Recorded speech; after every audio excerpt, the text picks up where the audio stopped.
Assalamualaikum warahmatullahi wabarakatuh. Ketemu lagi dengan saya Melina Ekayan Fitri. Kali ini kita akan bahas mengenai statistika induktif, lanjutan daripada contoh soal pendugaan parameter. Nah, kali ini kita akan bahas mengenai contoh soal pendugaan parameter untuk beda dua rata-rata dan beda dua proporsi. Yang sebelumnya kita udah bahas mengenai pendugaan parameter rata-rata dan proporsi. Itu artinya kita membahas mengenai pendugaan parameter untuk satu populasi. Nah, saat ini kita akan bahas mengenai pendugaan parameter untuk dua populasi. Oke, ini secara umum kita udah bahas di teori singkat pendugaan parameter, ya, bentuk umum daripada pendugaan interval beda dua rata-rata dan pendugaan interval beda dua proporsi seperti ini. Jadi akan kita taksir nanti akan kita hitung nilai yang bagian ini yang kita sebut dengan theta 1 dan bagian yang paling kanan kita sebut dengan theta 2, ya. Begitu juga dengan proporsi, ini theta 2, yang ini adalah theta 1. Nah, yang nanti akan diduga, jadi beda dua rata-rata itu adalah yang mu1 kurang mu2. Nah, ini akan kita duga posisinya itu berada pada selang berapa sampai berapa, ya. Dan diketahui interval kepercayaannya adalah sebesar 1 kurang alfa. Bisa saja 1 kurang alfa yang ditanya itu 90% interval kepercayaan, bisa 96, 80, 85 dan seterusnya, ya. Lalu berikutnya di proporsi juga demikian, interval yang akan kita duga selangnya itu adalah beda dua proporsi yaitu P1 dikurangi dengan P2. Ya, ini adalah parameter proporsi untuk populasi, ya, dua populasi yang berbeda. Nah, yang akan kita hitung adalah theta 1 di bagian paling kiri dan theta 2 bagian paling kanan. Nah, di sini yang dalam menghitung langkah-langkah theta 1 dan theta 2 kita harus tahu dulu, pertama adalah kita akan mencari nilai alfa, ya. Yang kedua kita akan menghitung Z alfa per 2, ya. Lalu berikutnya kita akan hitung, kalau misalnya untuk beda dua rata-rata kita akan hitung selisih dari dua rata-rata dari sampel, ya. Kalau untuk proporsi kita akan menghitung selisih dari dua proporsi sampel yang kita ambil dari populasi tersebut. Lalu berikutnya kita akan hitung simpangan baku masing-masingnya, ya. Simpangan baku kalau untuk beda dua rata-rata kita akan menghitung simpangan baku sampel beda dua rata-rata, yaitu sigma S bar 1 kurang S bar 2. Sedangkan untuk yang beda dua proporsi kita akan menghitung simpangan baku dari sampel P1 bar kurang P2 bar, ya. Nah, untuk berikutnya kalau kita perhatikan rumusnya antara theta 1 dan theta 2 yang membedakan hanya tanda positif dan negatif. Kalau theta 1 kita kurangkan, kalau theta 2 kita tambahkan. Begitu juga dengan dua proporsi, ya, sama. Oke, kita lihat contoh soal yang pertama adalah pendugaan parameter interval, ya, pendugaan untuk beda dua rata-rata. Kita baca soalnya. Ujian statistika diberikan kepada dua kelompok mahasiswa yaitu kelas A dan kelas B, di mana kelas A sebanyak 75 orang dan kelas B sebanyak 50 orang. Kelompok mahasiswa kelas A memperoleh rata-rata 82 dan simpangan bakunya 8, sedangkan kelompok mahasiswa kelas B memperoleh rata-rata 76 dengan simpangan baku 6. Bila mu1 menyatakan rata-rata nilai ujian kelompok mahasiswa kelas A dan mu2 menyatakan rata-rata nilai ujian kelompok mahasiswa kelas B. Ini adalah populasi, ya. mu1 dan mu2 jadi parameter populasi. Buatlah interval kepercayaan 96% untuk menduga berapa sesungguhnya beda rata-rata dua kelompok mahasiswa tersebut. Ya, artinya kita akan menghitung selisih antara mu1 dengan mu2. Nah, selisih ini kita buatkan nilainya adalah yang positif, ya. Artinya kita akan menghitung rata-rata untuk kelompok pertama adalah yang memiliki nilai rata-rata yang lebih tinggi dibandingkan rata-rata kelompok yang kedua. Nah, selang intervalnya boleh berada pada sisi yang negatif. Sebenarnya bisa saja kalau mu1 kurang mu2-nya adalah negatif, nanti kita tinggal pengolahannya saja yang agak berbeda. Oke, kita lihat di sini dari telaah soalnya. Artinya di sini ada dua kelas, ya, kelas A dan kelas B. Kalau kita generate ke populasi, kita anggap adalah populasi kelas A dan populasi kelas B. Lalu berikutnya dari kelas A dan kelas B tersebut diambil sampel sebanyak 75 orang kelas A dan 50 orang kelas B. Ya, ini dia, ya, 75 dan ini adalah 50. Lalu di kelompok mahasiswa kelas A memperoleh rata-rata 82. Jadi di sini adalah rata-rata sampel. Artinya inilah X bar. Dan di kelas B adalah 76, itu X barnya, ya. Sedangkan simpangan baku karena yang diketahui bukan populasi, yang diketahui adalah simpangan baku sampel, itu nilainya adalah 8 untuk yang kelas A dan yang B adalah 6. Karena populasi nggak diketahui jadi simbolnya bukan sigma lagi. Simbolnya adalah kita beri nilai simbol S ya. Nah, berikutnya 96% ini adalah 1 kurang alfa. Artinya nilai alfanya adalah 1 kurang 96%, yaitu 4%. Kita akan mencari nilai Z tabel alfa per 2, 4% bagi 2. Jadi Z tabel yang akan kita cari itu adalah nilai Z dengan alfa per 2-nya 2%. Oke, kita lihat ini yang diketahui tadi. Jadi populasi pertamanya kita tetapkan adalah 75. Untuk N1 adalah kelas A ya. Jadi kelas A sebagai populasi pertama, kelas B sebagai populasi kedua. Dasarnya di mana? Saya melihat dasarnya di rata-ratanya di kelas A lebih tinggi dibandingkan rata-rata di kelas B. Jadi selisihnya nanti X bar 1 kurang X bar 2 tentu lebih besar ya. Atau maksudnya lebih positif nilainya ya. Lalu berikutnya, boleh negatif nggak? Boleh saja, nanti coba diatur, tapi kan nanti selang interval kepercayaannya yang namanya rata-rata kan tidak ada yang negatif ya. Rata-rata itu selalu bernilai positif, jadi rasanya agak nggak etis kalau kita gunakan nilai yang selisihnya negatif.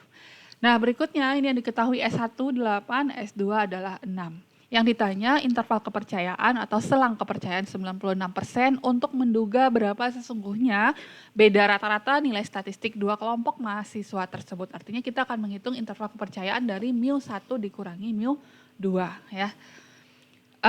Artinya kita akan menggunakan rumus yang ketiga ya, yang di sini akan kita hitung nilainya, yang ini juga θ2 akan kita hitung nilainya. Ini adalah nilai beda rata-rata dari populasi ya. Nah ini interval kepercayaannya 96%, jadi alfa per 2-nya 0,02. Seperti yang dijelaskan di soal penjelasan sebelumnya. Oke kita lanjut. Nah ini yang pertama kita hitung selisih X bar 1 kurang X bar 2. Nah kalau seandainya di soal tersebut yang diketahui populasi, maka X bar 1 itu kita bisa taksir dengan mu1 atau nilai rata-rata populasi. X bar 2 bisa ditaksir dengan mu2.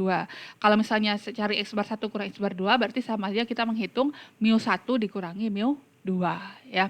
Nah kebetulan di soal ini yang diketahui adalah sampel, jadi kita bisa langsung kurangkan X bar 1 dikurang X bar 2 yaitu 82 kurang 76 dapatnya nilainya 6. Nah untuk simpangan baku daripada X bar 1 kurang X bar 2 kita bisa hitung rumus yang ada di distribusi sampling seperti ini.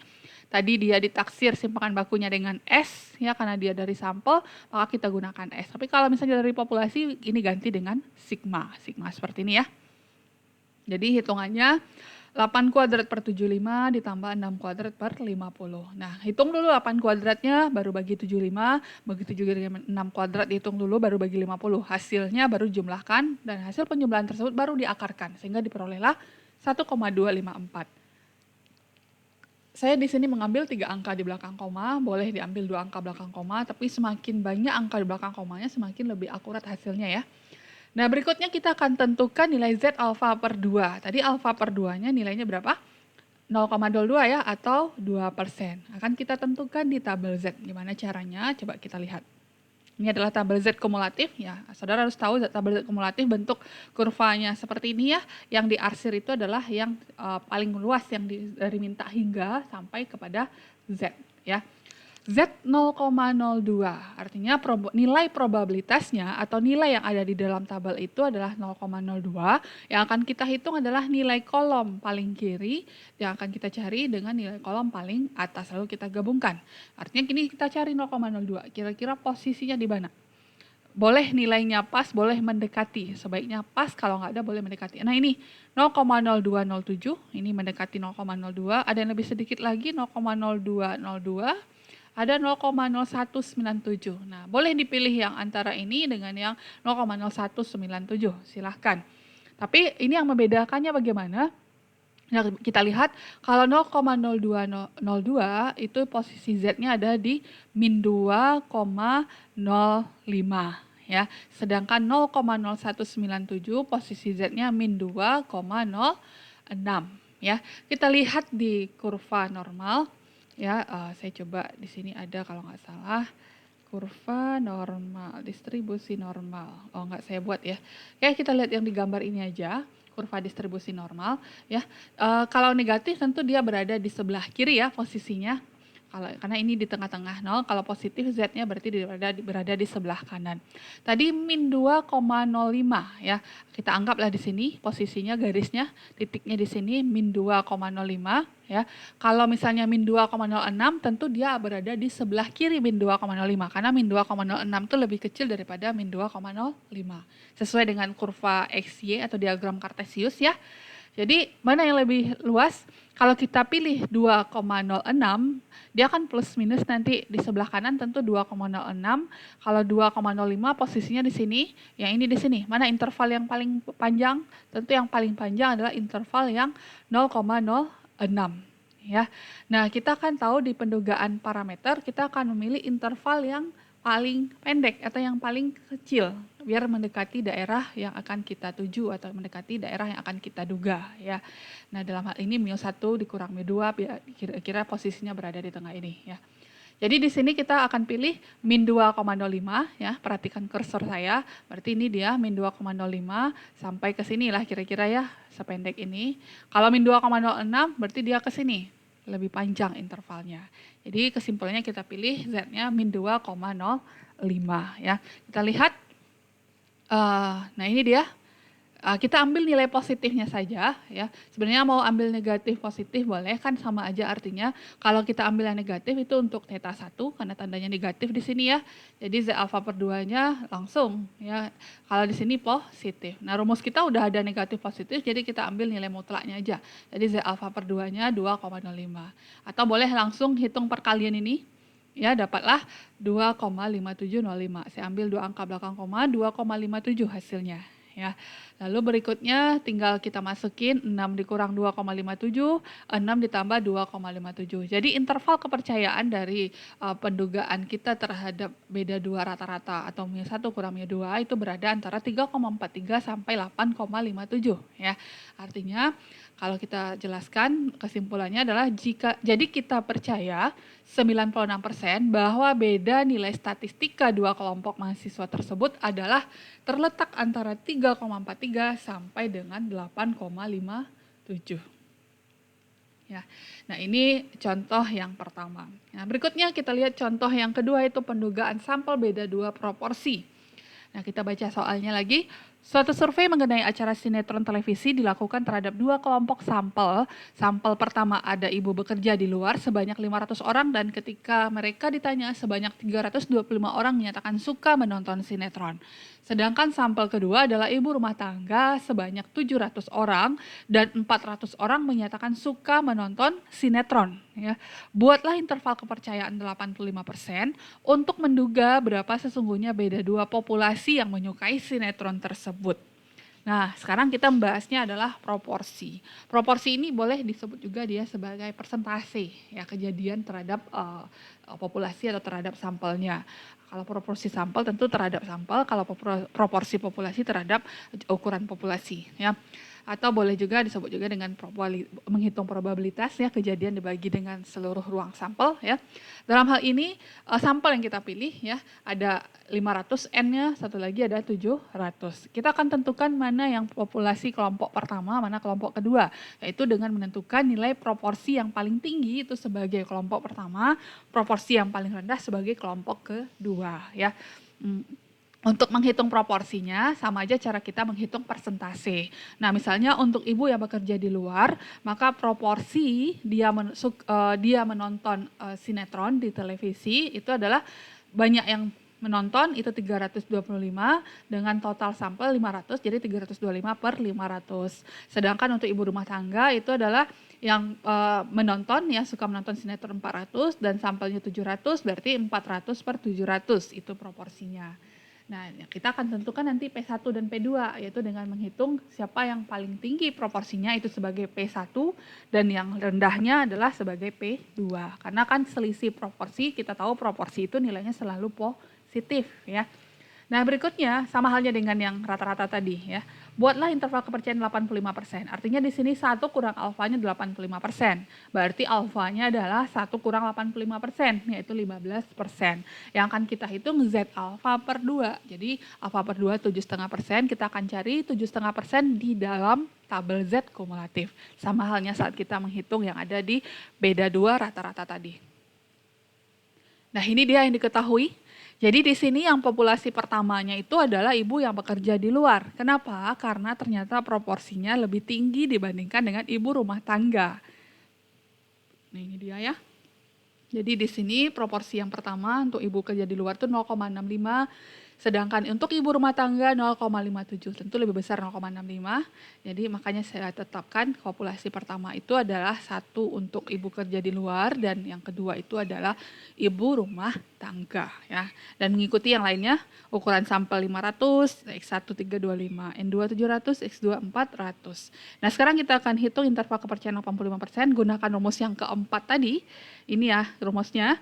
Nah, mirip dengan rumus yang mu1 kurang mu2, hanya saja yang membedanya di tengahnya ini adalah P1 kurang P2. Kalau tadi mu1 kurang mu2. Nah, ini akan kita duga selisih ini kira-kira berada pada interval berapa ya.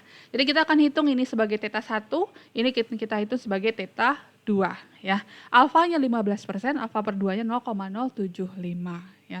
Artinya kita akan hitung P1 bar kurang P2 bar. Jadi selisih ini kita hitung berapa nilainya.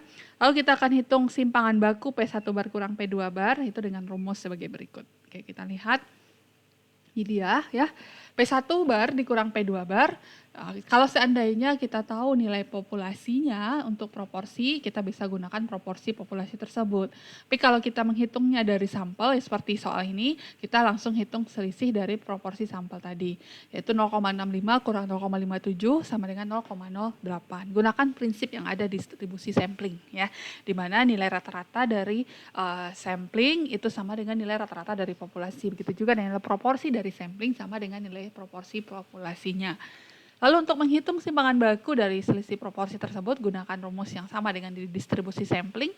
Ya, tinggal saudara masukin angka-angkanya. P1 barnya tadi 0,65, 1 kurang 0,65 dibagi 500. Jadi cari dulu selisihnya, baru kalikan dengan 0,65, hasilnya baru bagi dengan 500. Begitu juga dengan yang ini ya, sama. Nah, nanti hasilnya masing-masing jumlahkan baru diakarkan. Dapatlah nilai 0,03. Saya ambil 2 angka belakang koma ya. Mau 3 angka silahkan, jangan lupa pembulatan. Pembulatan wajib ya. Lalu berikutnya kita akan hitung perkalian Z alfa per 2 dengan sigma P1 bar kurang P2 bar. Ini akan kita hitung. Tentu kita harus cari dulu Z alfa per 2 ya. Tadi alfa per 2-nya adalah 0,075 atau 7,5%. Berarti kita akan cari di tabel Z 0,075 ya. Kita cari 0,075. Kalau ini 0,0075, enggak 0,07. Ini kira-kira. Ya, kalau ini terlalu jauh, ini enggak, berarti di sinilah posisinya. Min 1,44. Jadi kita ambil nilai positifnya 1,44 ya. Kenapa diambil nilai positif? Karena di rumus ini sudah ada tanda negatif dan nilai positifnya. Tapi kalau seandainya tidak ada, ini positif ya harusnya. Kalau tidak ada tanda negatif positif di interval, boleh kita ambil yang satunya adalah tanda negatif tadi nilainya ya. Lalu yang berikutnya adalah yang positifnya. Kita hitung 1,44 dikali dengan simpangan baku 0,03 diperoleh 0,0432 atau 0,04. Maka tinggal kita bulatkan 2 angka ya. Maka tinggal masukin ke rumus. Ya, selisih tadi 0,08 kurang 0,04. Yang satunya lagi adalah selisihnya 0,08 ditambah dengan 0,04. Jadi diperolehlah interval daripada populasi tersebut ya.